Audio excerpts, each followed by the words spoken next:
ketakutan berlebihan terhadap segala sesuatu yang belum terjadi, tapi kita sudah khawatir, kita sudah takut duluan.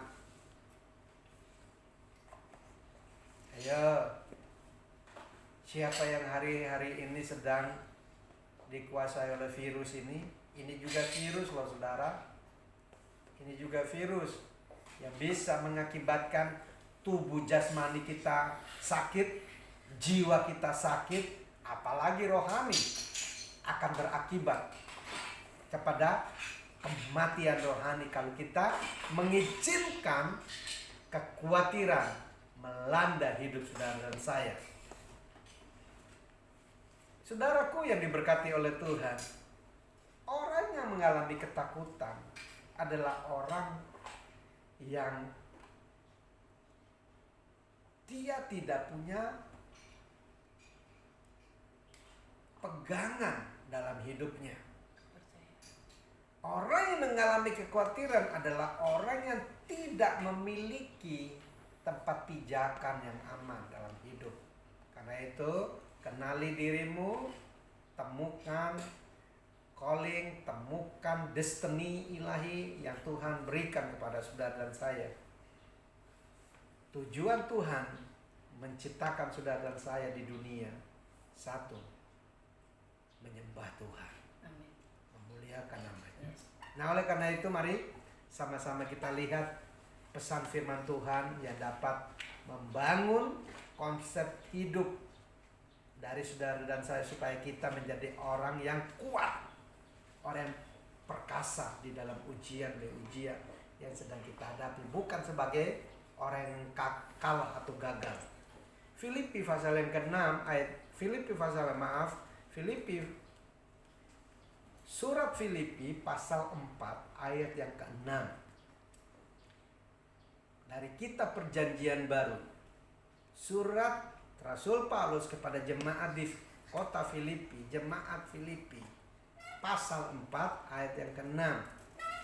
Firman Tuhan berkata, janganlah hendaknya kamu khawatir tentang apapun juga, tetapi nyatakan dalam segala hal keinginanmu kepada Allah dalam doa dan permohonan dengan ucapan syukur. Janganlah hendaknya kamu khawatir. Amen. Kalimat janganlah hendaknya kamu khawatir tentang apapun juga ini memiliki pengertian atau bermakna bahwa mengapa kita harus khawatir dalam menjalani hidup ini. Mari kita bandingkan dengan sewaktu kita akan naik pesawat. Mari kita bandingkan ketika kita akan naik sebuah bis malam ke sebuah jurusan, atau kita naik kereta api. Padahal waktu kita isu tiket dan tiba saatnya kita berangkat, baik itu dengan pesawat, dengan bis, atau dengan kereta api tersebut, kita tidak mengenal siapa pilotnya, siapa sopirnya, siapa mekanisnya, mekaniknya, teknisi. Kita tidak mengenal masinisnya. Ini yang aku maksudkan tadi. Kita tidak mengenal siapa pilot, kopilotnya. Kita tidak mengenal siapa sopirnya, kenek bisnya. Kita tidak mengenal siapa yang menjadi masinis dari kereta api tersebut. Bagian kita yang ada di pikiran kita adalah isu tiket, waktu jam berangkat, kita tidak ketinggalan. Kita naik, masuk dalam kendaraan yang kita tuju untuk kita gunakan ke tempat tujuan kita, tanpa kita dipusingkan oleh siapa sih yang bawa. Saudaraku yang diberkati oleh Tuhan, terbukti memang bahwa selama dalam perjalanan keadaan kita baik-baik saja, bukan? Kita bisa tiba di tempat tujuan dengan tidak kekurangan satu apapun. Padahal tadi kita berangkat, kita nggak perlu tahu siapa yang membawanya. Pertanyaan bijak terhadap diri sendiri. Mengapa kita harus khawatir di saat kita menjalani hari-hari hidup? Haleluya. Apakah ada ayat yang berkata bahwa saat kita jalani hari-hari hidup tidak ada masalah, tidak ada persoalan? Apakah ada jaminannya ketika kita mengikut Yesus tidak ada ujian? Tidak ada persoalan? Tidak ada pergumulan? Sampai hari ini saya belum pernah menemukan ayat yang berbicara tentang hal itu. Namun saya menemukan ayat yang berbicara tentang ikut Yesus. Itu merupakan sebuah keputusan. Dan untuk menguji keputusan kita murni atau tidak, kita harus diizinkan Tuhan mengalami ujian-ujian iman. Itu yang disebut dengan latihan iman. Untuk melatih otot-otot rohani saudara dan saya menjadi otot manusia rohani yang kuat. Karena Tuhan tidak memiliki anak-anak gampangan yang mudah membeli. Ketika ada ujian, masalah, persoalan, nangis, ya rengek. Inilah orang-orang yang sering kali menjadi makanan empuk bagi virus khawatir. Tetapi bagi mereka yang mengerti benar kebenaran ini, mengerti siapa dirinya, dia tidak perlu khawatir. Sama seperti kita waktu naik pesawat. Yang penting duduk saja, pasti sampai di tujuan. Memang pertama kali saya dalam penerbangan menuju Israel pada waktu itu, wah ketakutannya minta ampun. Bahasa roh jalan terus, baik pulang maupun pergi. Karena memang pada waktu itu tahun 2009 itu goncangannya kenceng sekali, memang ada. Padahal Emirates itu gede banget, tapi masih goyang juga. Nah, saudara, tapi tak sampai juga kan. Akhirnya selanjutnya terserah Anda saja. Kenapa? Karena saya sudah mempercayai bahwa yang membawa pesawat itu orang terlatih, orang hebat. Demikian pula dengan yang memiliki hidup saudara dan saya. Kita punya seorang yang luar biasa yang memimpin hidup saudara dan saya. Kita harus mempercayai yang bernama Immanuel itu sebagai penjaga dan pembela saudara dan saya. Atau begini, kalau kita masih khawatir, jangan-jangan saat ini kita lah yang sedang memilih untuk hidup di dalam kekhawatiran. Sehingga kita menjadi orang yang khawatir, orang yang apatis dalam hidup.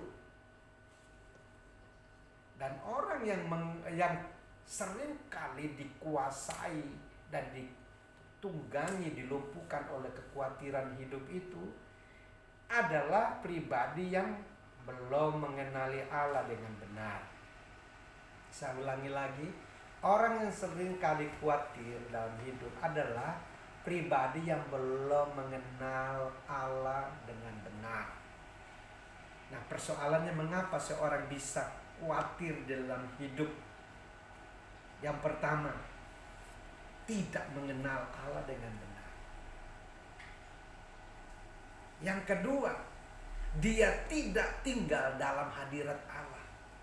Orang yang mengenal Allah akan suka tetap di dalam hadirat Allah. Di dalam hadirat Allah itu bicara Anda tidak perlu setiap 24 jam ada di persekutuan doa, di rumah doa, di menara doa atau di gereja atau dimanapun. Di setiap hela nafasmu itu hadirat. Yes. Apakah kita setiap kita bernafas kita berkata, terima kasih Tuhan aku masih bisa bernafas. Nafasku berlega, nafasku balik. Daripada nafas satu-satu di ruang ICU lagi. Ya kan? Khawatir boleh, tapi nggak boleh kalau khawatir menguasai saudara dan saya. Khawatir tanda kutip tadi ya. Boleh, kita masih manusiawi. Tapi ingat, kita harus mengalahkan kekhawatiran itu. Kenapa? Karena dasarnya Anda dan saya memiliki Allah yang pasti. Kita percaya bahwa kita mengenal Allah yang hidup bukan yang mati. Dan orang yang mengenal Allah pasti selalu mencintai, selalu tinggal di hadirat Tuhan, tidak akan keluar dari hadirat Tuhan. Karena orang yang keluar dari hadirat Tuhan, jelas dia akan melakukan hal-hal yang tidak sesuai dengan apa yang Allah inginkan. Orang yang keluar dari hadirat Tuhan pasti lakukan pelanggaran. Tapi bagi mereka yang tidak mau keluar dari hadirat Tuhan, selalu ada dalam tuntunan Allah. Walaupun gak enak, walaupun sakit, walaupun harus bergumul, walaupun Anda harus berjuang, Anda tetap ada di track yang benar. Dan waktunya Tuhan tiba untuk membuka pintu yang tertutup, jalan yang tersumbat buat saudara dan saya. Nah, kita akan melihat pertolongan demi pertolongan itu akan menjadi nyata buat saudara dan saya. Kenali Allah, berdiam, tinggal dalam hadirat Allah. Yang ketiga, tidak meluangkan waktu untuk membaca Alkitab sebagai pedoman firman. Nah ini, hari-hari ini saudara dan saya sebagai gereja Tuhan dituntut untuk membaca, merenungkan firman. Karena firman Tuhan itu adalah pelita bagi kaki kita, terang bagi jalan kita. Firman Tuhan adalah pedang. Firman Tuhan adalah terang. Firman Tuhan adalah penunjuk jalan. Firman Tuhan itu segalanya buat kita. Amin saudara. Luangkan waktu untuk membaca, renungkan firman. Kalau dalam grup WA Kingdom Heaven Family, di situ setiap hari 4 pasal. Dan hari ini kita sudah berada di Yesaya 31 sampai 34. Bagi Bapak Ibu yang ada di grup yang belum baca, Bapak Ibu tinggal membaca. Dan di situ juga gembala sudah memberikan perenungannya di setiap pasal. Percayalah saat kita membacanya, maka ayat-ayat yang kita baca yang kelihatan mati itu akan hidup aktif sesuai dengan aktifan rohanimu. Disitulah Anda akan melihat betapa dahsyatnya karya firman itu yang mengubahkan hidup, mengubahkan karakter saudara dan saya. Yang terakhir saudara, alasan kenapa seorang bisa khawatir dalam hidup, karena dia tidak mempunyai mezbah doa dan tidak suka memuji nama Tuhan. Orang yang suka berdoa, orang yang suka memuji nama Tuhan, selalu dapat kekuatan baru dari Tuhan. Gunakan waktu yang ada. Lebih baik lari kepada Tuhan di saat Anda mengalami tekanan. Hanya ku bisa lari kepada Tuhan, lagu lama. Hanya ku bisa lari kepada Yesus. Hanya ku bisa lari kepadanya. Di bawah kakinya Yesus ku sentosa. Hanya ku bisa lari kepadanya. Jadi orang yang tidak khawatir dalam hidupnya adalah orang yang sudah mengenal Allah dengan benar. Orang yang tetap tinggal dan berdiam dalam hadirat Tuhan. Sebagai pribadi yang selalu meluangkan waktu untuk membaca Alkitab. Karena Alkitab merupakan sebagai pedoman hidup buat saudara dan saya. Orang yang tidak khawatir adalah orang yang tidak pernah dikuasai oleh roh kekhawatiran.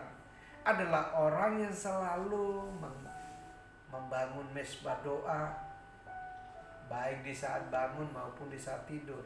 Di setiap saat selalu ada mezbah doa. Dan engkau pribadi suka memuji, memuliakan kebaikan. Demi kebaikan Tuhan yang kita kecap, kita terima. Nah oleh karena itu saudaraku yang diberkati oleh Tuhan, saya mau menantang saudara. Apakah hari-hari ini saudara sedang mengalami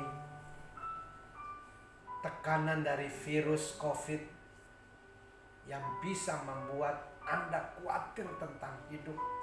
Jangan-jangan aku mati, jangan. Percayalah Allah Jehovah Rafa sanggup menyembuhkan dan memulihkan keadaanmu. Atau Anda sedang khawatir terhadap sesuatu, khawatir karena sudah usia, belum punya pasangan, belum menikah, belum punya rumah, belum punya mobil, belum punya bla bla bla bla.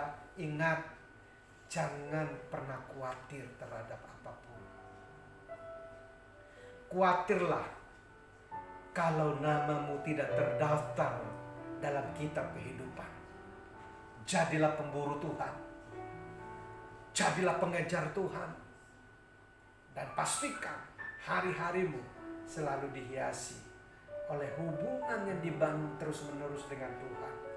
Karena dari pribadi orang yang mengenal Allah, dia selalu cinta, rindu untuk ketemu dengan Tuhan setiap saat.